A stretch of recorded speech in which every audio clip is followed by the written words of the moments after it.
Well, good afternoon, everybody. It's my great pleasure to be here. Thank you very much to Rich for the no-pressure introduction. Hopefully I can share with you some insights from across the world in terms of what we've seen in IT service providers, but also in major telecom operators and enterprises to do with IT and telecommunications. So before we start, I'd like to just do a quick introduction and share with you what I want to cover today and the format.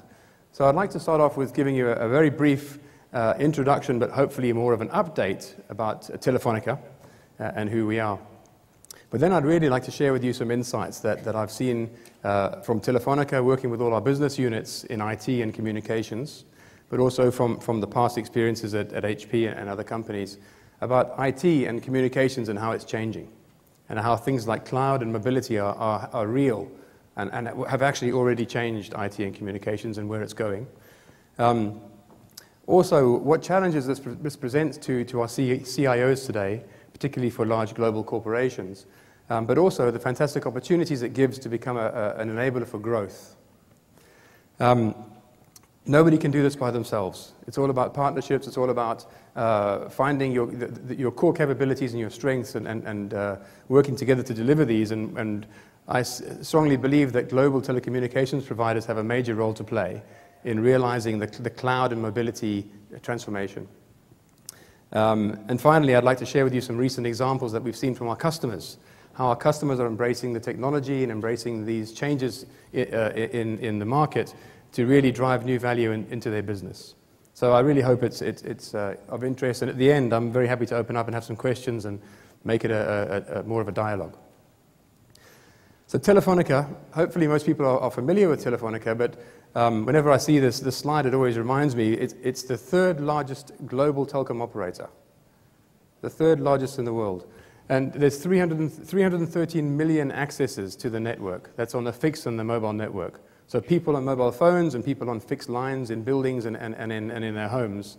Brands such as Vivo in Brazil, Movistar in Spain, and O2 across Europe are some of the brands in Telefonica Group. And we operate in 44 countries. 21 of those are full network operations. So they have full telco businesses selling broadband, mobile, VPNs, all those sorts of things, and data centers. And others are satellites and commercial businesses. But through extended partnerships, we have the coverage in 129 countries to deliver global networks. Revenue is around just under $90 billion. I think one of my colleagues told me a stat I think we're number 82 in the Fortune 500. 126,000 employees. So basically, hopefully people, if you weren't familiar with Telefonica before, because I know that in the US we don't have as much presence, you appreciate now that it's a major global operator. From the split in terms of accesses and also in terms of employees, you can see that it's mainly concentrated in Europe.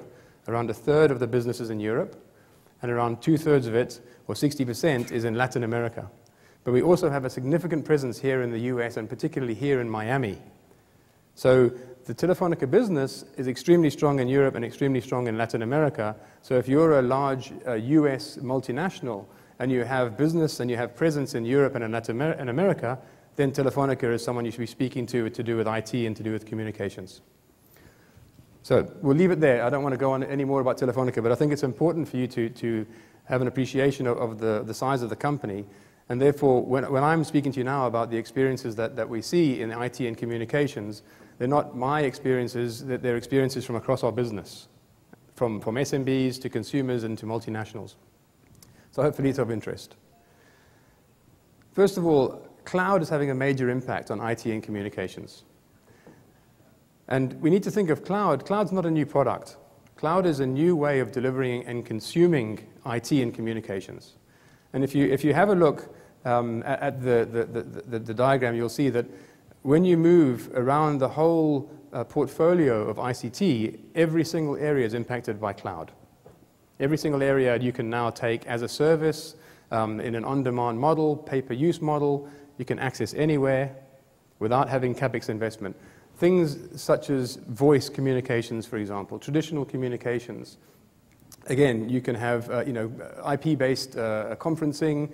cloud-based PBXs. Cloud is coming into even the most traditional voice.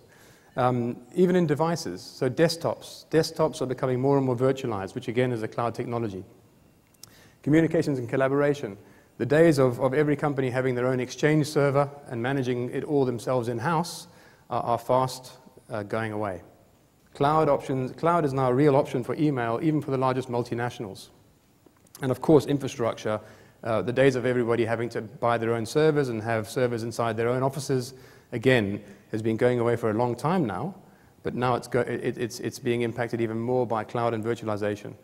So the bottom line is that ICT, every aspect of it, voice, data, IT, every area, businesses are demanding a bigger mix of cloud in all those areas. So fantastic opportunity, but also it creates major challenges for CIOs. And when we speak to CIOs in particular, the first reaction tends to be, oh, it's causing me lots of headaches, lots of challenges.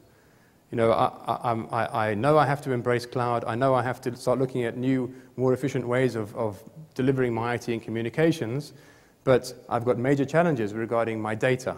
My data can't leave the country because of regulation, or my data can't leave the city because it's so sensitive, my business is scared it's going to get stolen. My applications, if I move them to cloud, will I get the right performance? Will I get the right availability? My employees are starting to be more and more mobile. How do I make sure that if I embrace mobility, my employees can access the applications they need when they want? And finally, if I do embrace cloud, how can I get the flexibility that I'm used to? I'm used to running my own IT. I'm used to, I can purpose the infrastructure that I need for a particular application. And I can purpose the communications that the business needs for a particular application. And I can buy it and I can size it for that use. But if I buy cloud, is it one size fits all, or do I still have the flexibility? And this is the major challenge, and this is something that needs to be overcome, because the benefits far outweigh the challenges.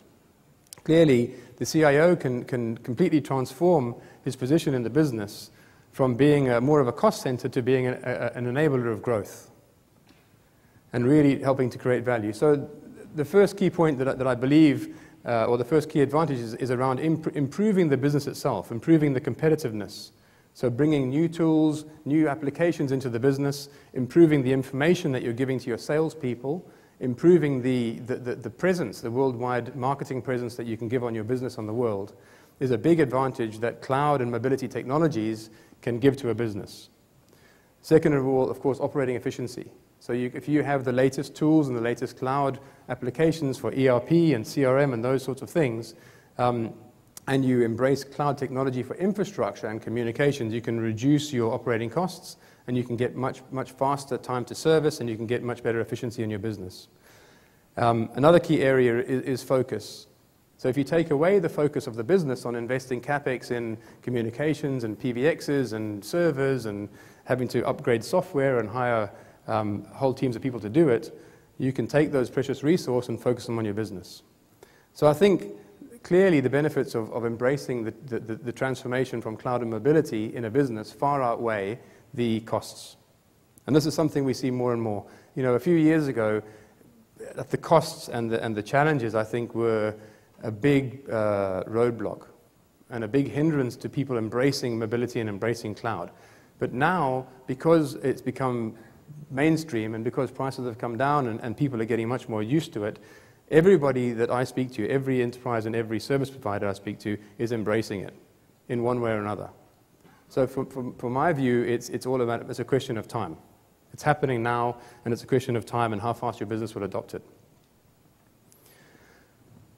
So how do we overcome these challenges? How does the CIO overcome these major challenges? If, for example, they have to roll out a brand new CRM application, or they have to roll out a brand new database application, how do they overcome the issues of data security and data privacy and regulation and these sorts of things? You need to have a mix. You need to have different kinds of infrastructure available to you. You need to have local infrastructure in your country, in your city, that you can put those critical applications in that you don't want to, you have to know where the data is, you have to know where they're operated from, you want access to those applications physically. So you need to have some options for local infrastructure. But of course, there's other applications that you don't need that. particularly web applications, e-commerce applications, applications that the data is much lower risk. You want to embrace the globalization. You don't care where your data is. You really want your data to be everywhere because you want everyone to be able to access it fast. And so local infrastructure doesn't matter so much. But at the end of the day, you want to have still the same control over the performance and the quality of the service. So you need to have global data centers, local data centers, but all under the same management and control of your IT organization. But of course, you know, it's fantastic to have a great data center. It's fantastic to have your applications running on the best infrastructure. But it's still not good enough if you can't control the quality once those bits and bytes leave the data center. You need to have the same kind of control over your network also. So you need to have a combination of local network infrastructure, fixed network infrastructure if you're connecting your sites, of course, but then mobile network infrastructure is becoming more and more important because everybody in the business wants to access every application from wherever they are. People don't want to be stuck coming into work.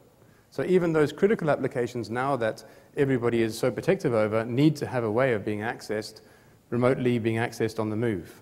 So mobility and mobile network security is extremely important. And you can't rely on using, you know, Wi-Fi networks wherever people are without the security that they come with. And then finally, almost every business today is embracing globalization. So you need to have a network that enables your employees to go global and to roam and get the same kind of access to applications that they do when they're in the country and they're in their office. So infrastructure and network are extremely important, and you need to make sure that you have the right kind of infrastructure, the right kind of network to meet the issues that you face. So the security, the performance, the availability, and the mobility factors you need to weigh out. It may well be that having a totally global infrastructure, not knowing where the data is, not worrying about the network is fine because your application is so low risk, but it may well be the opposite case. So it's very important to have both. In terms of the infrastructure services themselves, though, again, it's not one size fits all. So we strongly see more and more the concept of hybrid infrastructure happening, especially with large enterprise and multinational. So you still have, in large enterprises, the need to manage and maintain legacy applications, bespoke applications, ones that need to run on their own dedicated hardware, or even ones that the IT department of the business themselves has to manage and operate because it's custom developed. In which case you need to have the traditional data center services, the co-location services, or even the managed hosting services. They definitely haven't gone away. And we definitely see a huge percentage of infrastructure services still are on traditional colocation, traditional hosting. But then more and more, particularly to do with new applications, the ones that are mission critical, people are embracing cloud, but on a private basis. So having virtualized infrastructure on a dedicated network with full security is now becoming a very, very well accepted way of delivering mission critical applications on an outsourced basis. And then as you move down the stack, when you start coming to public websites, information websites, content that you want to distribute across the world, public cloud has a fantastic place to play, especially when it comes to new digital workloads that are the perfect, perfectly optimized for cloud. Sorry, I just had a flash. So hybrid infrastructure is extremely important as well. So you have the network, you have the data center, you know where it is. You have the hybrid infrastructure. So you have the ability, the CIO has the ability to now understand what's best for my application as far as data center location, as far as network, and as far as infrastructure option goes. But there's still a great deal more to do before you actually realize the value from a solution. And this is just an example I'd like to share with you that we see happening more and more in the market, and that's workforce mobilization, enterprise mobility. So enterprise mobility, effectively, businesses want to increase productivity by making their workers, or allowing their workers, to work more when they're outside the office, when they're on their free time, when they're on the weekend. So they want to give their employees tablets and smartphones, and they want to put apps on those tablets and smartphones to enable them to access work.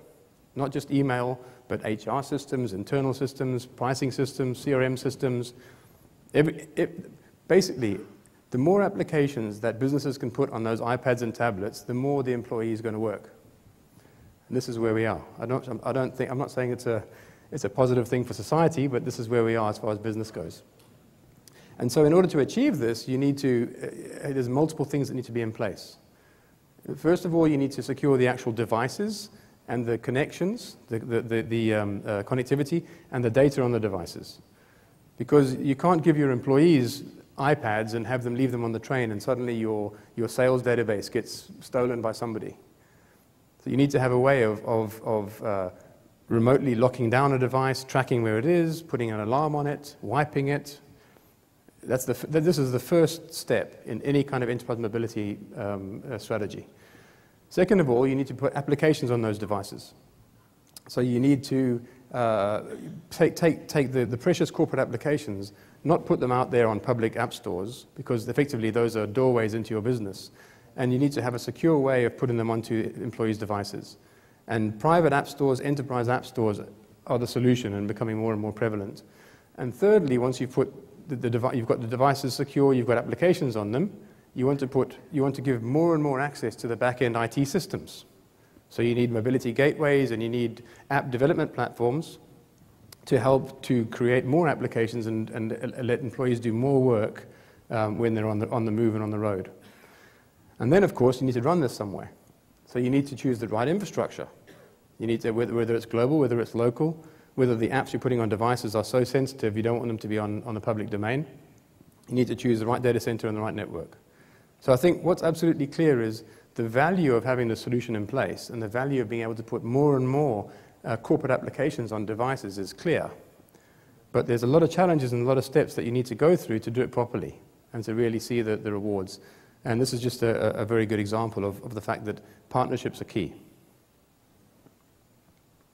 And this is just a picture of Telefonica's capability. So again, as I mentioned before, Telefonica has a very, very rich infrastructure and network capability, especially in Latin America and Europe, and in Miami and across the US as a gateway into Latin America and Europe. So if you're a business in the US, multinational, large enterprise, and you have significant presence in Latin America or in Europe, and you want to employ disaster recovery, enterprise mobility, any kind of solution that needs a network and infrastructure, then Telefonica would be a great partner for you to address. In terms of infrastructure services, again, Telefonica has a very deep history and long history in infrastructure. So in the 90s, they started with developing the first data centers with colocation and traditional services. In 2000, with the dot-com explosion, Telefonica saw the opportunity and built the Miami Key Center. The Miami Key Center is a fantastic place. I was actually there today. It's 173,500 square feet. And my colleagues take pride in telling me it's 2 football fields, one on top of the other. And it's very impressive. And it's a Category 5 data center, which means it's very, very low risk for natural disasters. So this was really built to take advantage of the dot-com explosion and to act as a gateway for dot-com and web businesses in the US to get out into Europe and get out into Latin America. So together with the data center, they also invested very heavily in a network, in undersea cables around the whole of Latin America and to Europe, making sure that Miami really was the gateway into Europe and Latin America. And then since then, we've been deploying cloud services, so virtual hosting, which is private cloud, or enterprise cloud, private cloud solutions in 6 countries.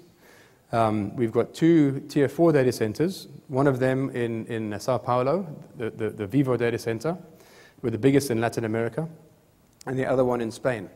So the Alcalá data center, again, is Tier 4, and it's one of the biggest data centers in Europe. And we just launched in 2012 the first public cloud offering from Telefonica. So we partnered with a company called Joyent Technologies because we did a deep assessment of the market technologies and concluded that Joyent, the Joyent engine behind a public cloud, gives you more than just public cloud services. The performance, especially for new digital applications, for web and for mobile applications, is superior to many of the major public cloud operators in the market today. So what this enables you to do is use public cloud for more than just commodity, low-risk services. You can actually reach up and put your mission-critical commercial, e-commerce, web applications on it with confidence. So today, the Instant Servers is launched in London and in Spain. And very soon, we're actually launching a node in Miami as well. So Instant Servers will be available globally in 3 countries via the web. Partnerships, as I mentioned, nobody can deliver the end-to-end solution that corporates need. You need partnerships, you need to have the best of breed. Telefonica is fantastic when it comes to infrastructure, when it comes to network capabilities, but we need partnerships to help us with the other pieces. So, for example, systems integration, transformations, migrations, even reach and relationships, customer relationships.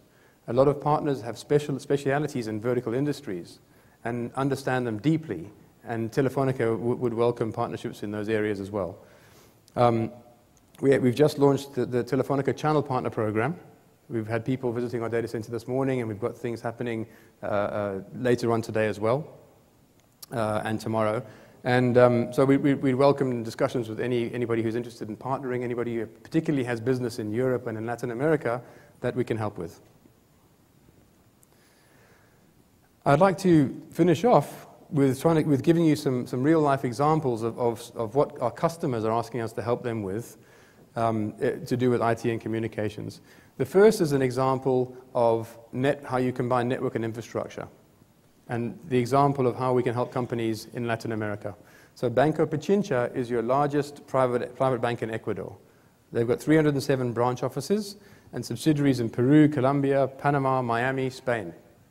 And what they were looking for a network that could help them to deliver their applications with the performance they need and security they need around their footprint, but also they were looking for disaster recovery and data center sites in the US and also in Latin America. And so based on our footprint and based on our capability, we provided them with an MPLS network connecting all their nodes, and we also provided them with the Miami Key Center and a data center in Quito to help them to realize this. So they've consolidated a lot of their applications, and they're leveraging networking and infrastructure consolidation to achieve lots of efficiencies. So this is more of a classic example of how global network and global infrastructure are key to realizing the advantages of cloud technologies. The next case is a great case, and this is a great example of how you need to have multiple flavors of infrastructure to suit customers' needs. You can't just have one, and you need to be able to map it to their needs. Vocento is a leading multimedia group in Spain. They're into news, they're into entertainment, they're into content, and they have a massive web presence. And Vocento wanted to consolidate and optimize their web presence and the delivery of their web services to their customers. And also, they wanted to use the same exercise to get more efficiency with their internal applications, with their email and their management applications. And so we delivered for Vocento a hybrid cloud service.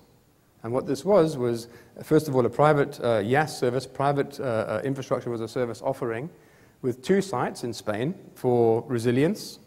And that was for their core applications.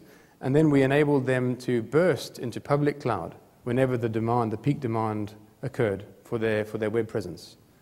So this is the classic example of a great use case where you combine private cloud technology with public cloud technology to get the best of breed for a customer and enable the customer to optimize their costs and performance, but still give the same kind of service that their customers need.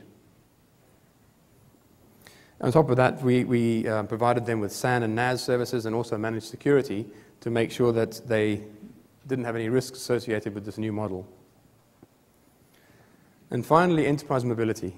So enterprise mobility, I think, has been talked about for a long time, but it's really coming to fruition, and businesses are really adopting it in an accelerated way. And this is a great example that I've just seen.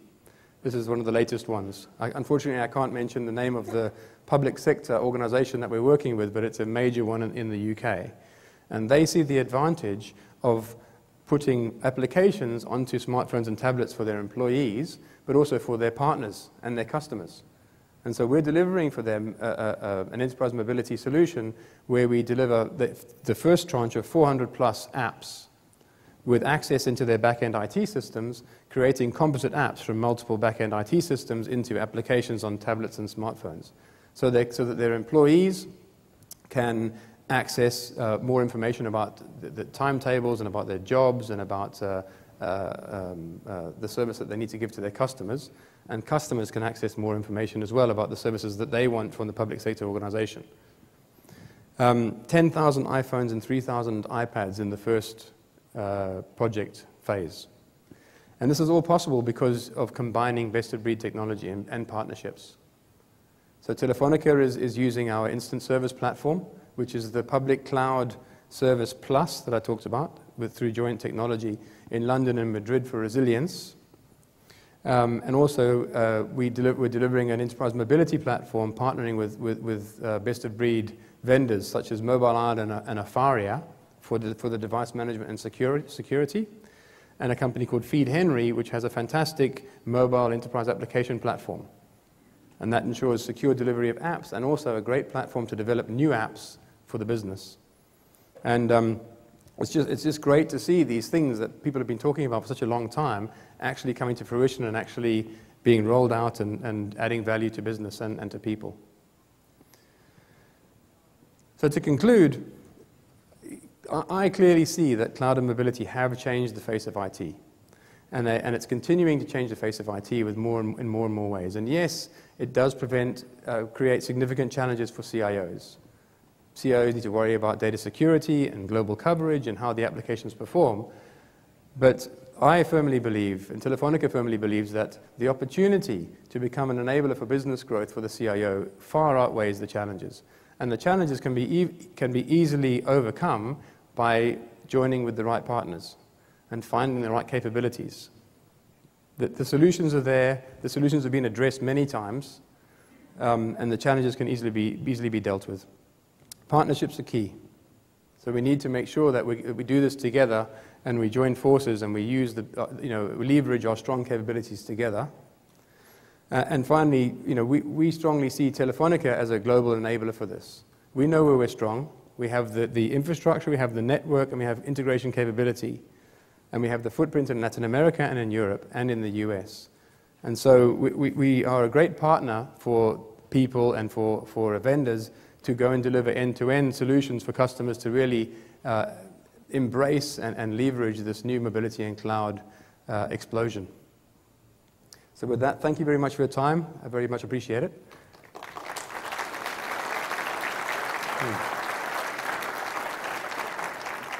I'm not sure if we have a few minutes for some questions. I haven't had a flash on the screen telling me to get off yet, so hopefully we do. Yeah, I have a question. Hi.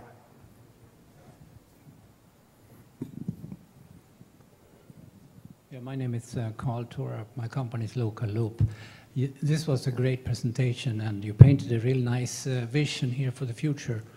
What I did miss, though, and you avoided that topic, is how are you going to cope with the tremendous capacity growth that if you realize this vision, you have to deal with?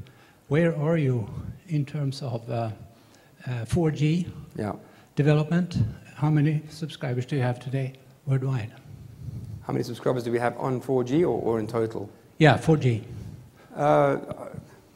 4G is being looked at and rolled out in different phases, and we're at the mercy of the regulators in each country. So, for example, in the UK, it's just starting to happen now. We're having the auctions, but O2 and Telefonica will absolutely be there. I mean, in terms of 4G, 4G is absolutely on the strategy and absolutely a key area of development and rollout for Telefonica.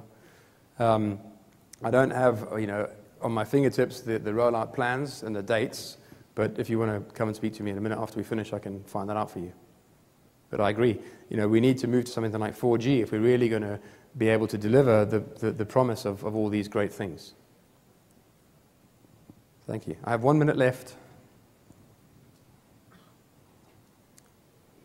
No more questions? Oh, there's one.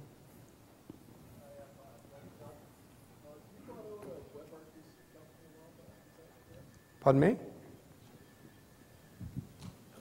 Hi, I'm Doug Pelton from EasyRTC. We're in the WebRTC space, and I know there's a few questions here about WebRTC.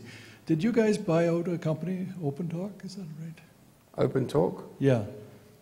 I'm not aware of it. You're not aware of it? But Okay. I mean, as you saw on there, Telefonica is a massive company, so Yes, yeah. we sure. could well have. Where, Okay. what country is OpenTalk based in? In the United States. In the US. Yeah, it'd be emerging. So.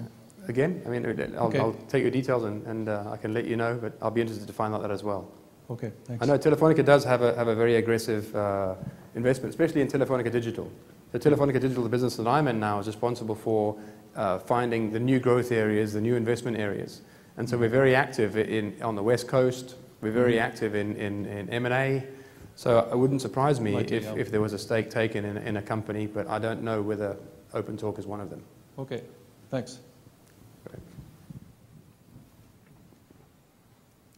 All right. Last one.